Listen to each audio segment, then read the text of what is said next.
Hey guys, Mark Ballage here. I hope everybody had a great Thanksgiving weekend. Ate a lot of turkey. I hope all of your families are doing well and you all had a great time. Guys, I cannot believe we have a Christmas in less than a month. Less than a month from now. It is unbelievable. In any case, over-the-counter properties, what they are, how to find them, and how to profit off of them is the topic of today's video. Stay tuned.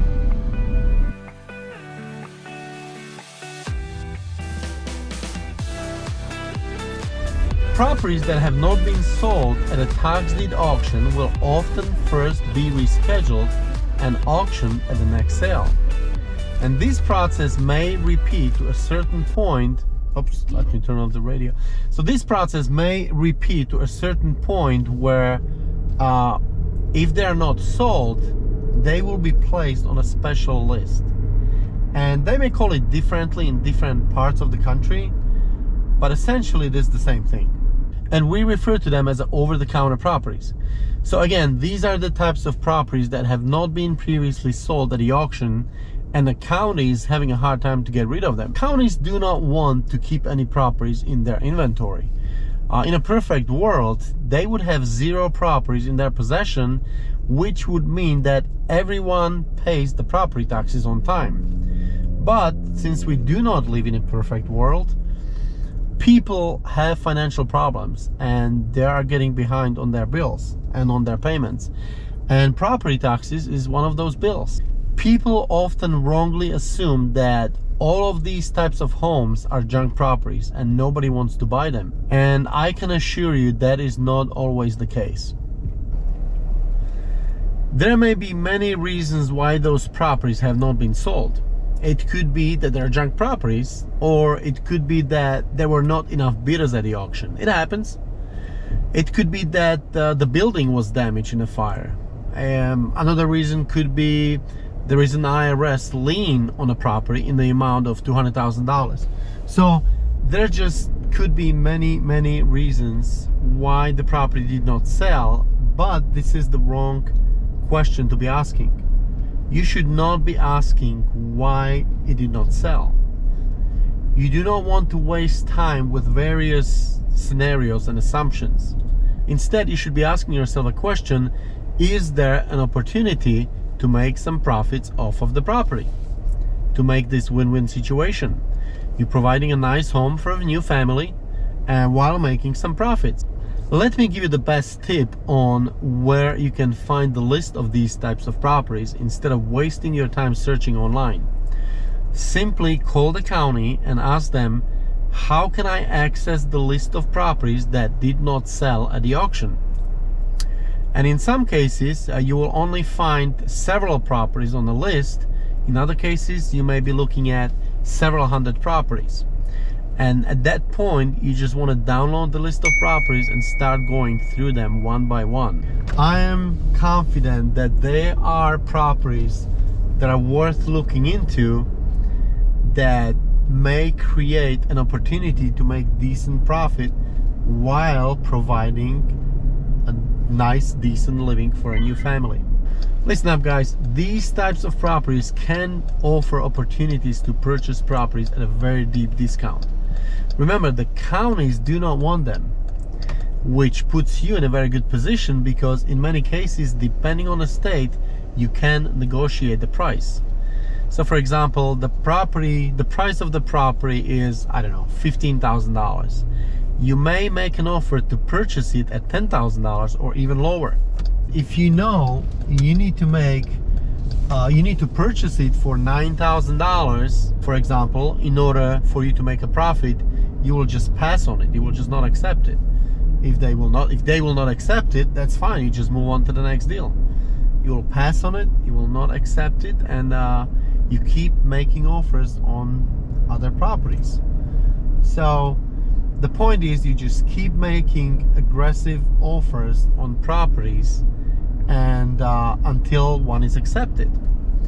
And you keep repeating the process over and over, and it is within a reasonable, you have to be reasonable, obviously, you have to use the common sense.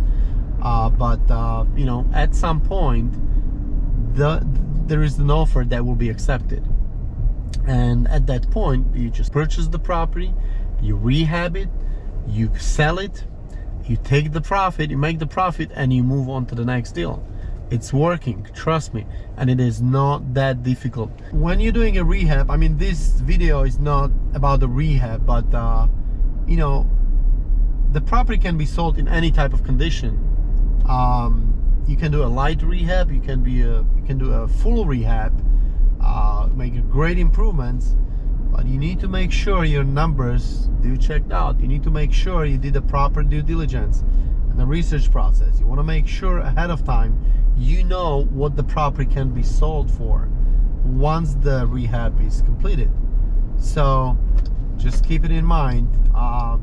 Research process is extremely important, making sure that the numbers are good and you will be able to make a profit, because if some of those numbers are wrong, then it may cost you $10,000-$20,000. So, and from a decent profit, the project may turn into a loss. So be careful. I do have other videos where I talk about the research process in more details, step-by-step procedure, things you need to look out for, things that cannot be missed.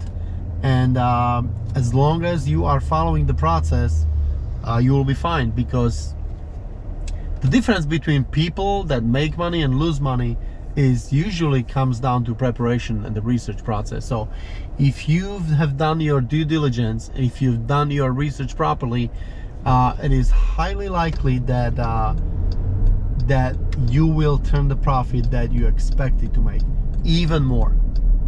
Every single time we sold the property that we purchased at a tax deed sale, we made more money than we have initially anticipated. Why is that?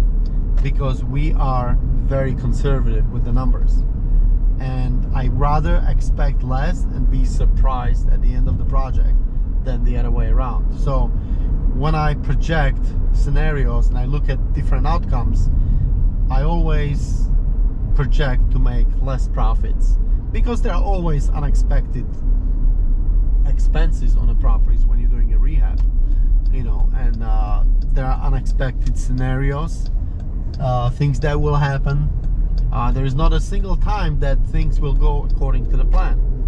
In some cases they will, but especially when you talk about a rehab, you need to understand that there will be always unexpected things. So you have to account for that. You have to have a special budget for those things. It could be whatever you projected, but always have an extra several $1,000s for unexpected things that may happen during the rehab.